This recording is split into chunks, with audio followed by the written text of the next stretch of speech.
Hello everyone and welcome back to the Bantamweight Boxing YouTube channel with me, Michael Waite, and today we are just talking about Golovkin. The fight happened, was it last night or the night before? I can't remember now, but there's been a bit of time since the fight, a little bit of time to reflect over his fight with Canelo and how I thought his performance was, and now kind of talk about what I think he should do going forward. Should he, retire? Should he carry on fighting? What's the kind of strategy for him now? I kind of thought about doing this video after I saw an interview done with Lomachenko directly after the fight. Lomachenko was obviously, very congratulative of Canelo and also showed a lot of respect to Golovkin. But ultimately, his kind of gist was, I think it's time now for Golovkin to retire. Like, it's up to him, but it's time for him to hang up the gloves. So it got me thinking, what do I think Golovkin should do? And I've got to say, I do side with Lomachenko there. I think it is time for him to hang up the gloves. That's not because he looked terrible. He just looked a lot worse than prime Golovkin, all right? So for his own standards, he looked very poor and very past it. I still think Golovkin can hang in there with, a lot of middleweights fighting right now. He's that good. But it's about now tarnishing your legacy. Does he want to go on to end his career like some other fighters like Hopkins and stuff like that, getting knocked out of the ring, etc.? No, I don't want to see that. I think he's made a lot of money in his career. He's fought, the smart fights. Fighting Canelo 3 times is going to be good for the bank balance. So he's been smart there.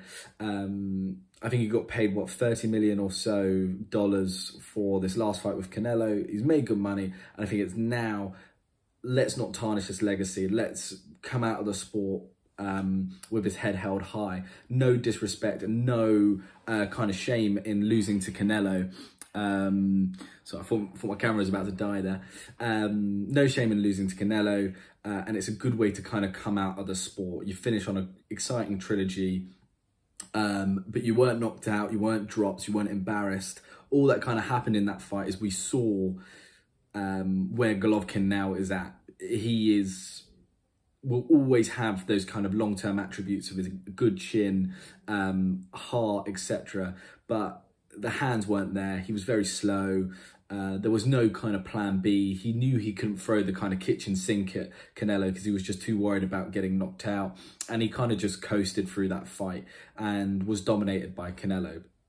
And I don't think Canelo looked great that night either. And I expect if he goes in there against a hungry fighter, he could get in some serious trouble. A fighter who really wants to get Golovkin out of there. So that's my point. That's my kind of feelings. I'd like him to retire, but this is boxing, and we know boxers, that's not usually the case. He's got a life himself, and he needs to earn money. So it may be the case that he wants to continue fighting. Also, he is still, as I said earlier, at a good level, so he can still hang there.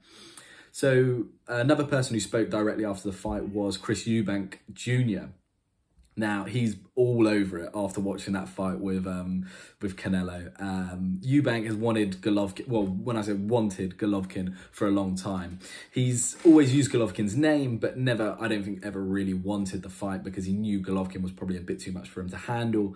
I think Eubank's game was always to wait to the last moment and then quickly run in with a golden ticket and say, I'll fight you, Golovkin, and here's a nice payday as well.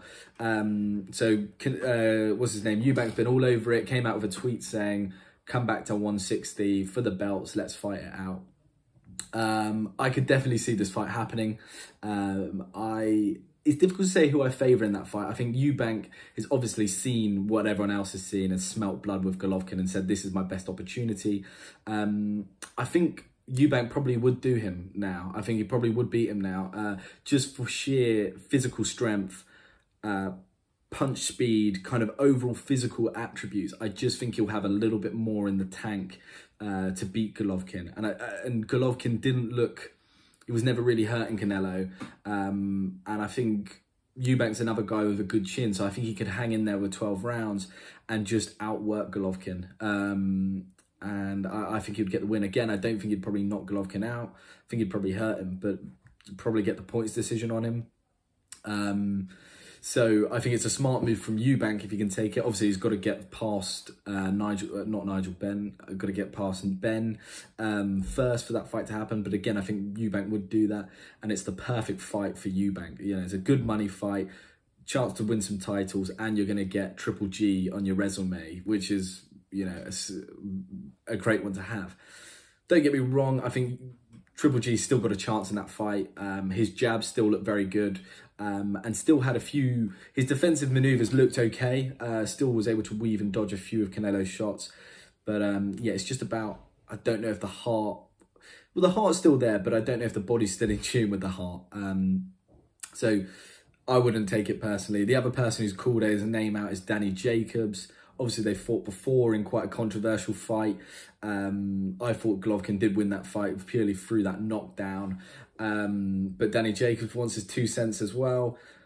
I wouldn't go for that fight. I think Danny Jacobs hasn't looked great in his last couple of fights. Well, in that sense, it could be a good fight because it could be a win for Golovkin. But I don't think it draws a lot of attention. It's not a big money fight, but I think he's probably got a better chance against Jacobs than Eubank right now, because Jacobs has been in there in some wars as well and is aging. So, and I still think Golovkin probably just about do him. But still, I think the best option for him now is to retire and leave with his head held high. But we will see. A lot that could happen with Golovkin. But yeah, big fan of Golovkin. He had a wicked career. We'll see what he does. But yeah, thank you all for listening, and if you enjoyed this video, do like and subscribe, and check out the Instagram, which is Bantamweight Boxing. So thank you and goodbye.